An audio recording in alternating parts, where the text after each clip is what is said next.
Restaurants are an essential part of neighborhoods, especially in new developments. They bring people to an area, can serve as key identifiers for a shopping center.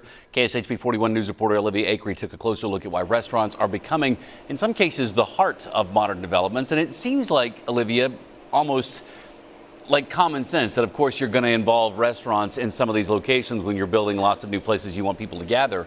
But it really is a defining factor for these developers, right? Yes.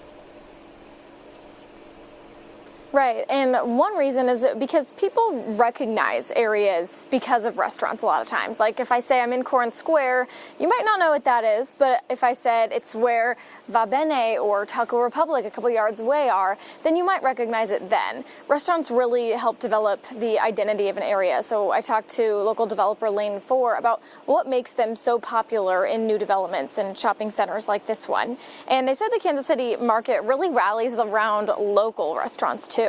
And part of it is the sense of trust and familiarity. When people have a good experience at a restaurant, it creates a habit, making them more likely to visit again or maybe check out another spot in the same area.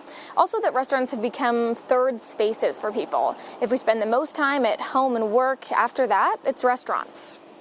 Obviously we go for good food, we go, but I think a lot of time it's just to be with people, to be around people. Eating together is just one of the oldest forms of socializing, and we found it really brings life to shopping centers. And I wanted to ask Berenbaum that question about what makes restaurants so popular for new developments, because when we think of new or revamped shopping centers like Corinth or Lenexa City Center, downtown Olathe, they all have a lot of dining options. And specifically the case of downtown Olathe, the city's really trying to bring some new business into that area. And so far, all they've announced are new restaurants. So it's kind of the first step in that process too. Taylor? So, Olivia, obviously, they want to be confident that people are actually going to come to these places once they open their doors. How do preferences of people who live around a development influence that? Like, how do they know, okay, this is the type of food people are going to respond to?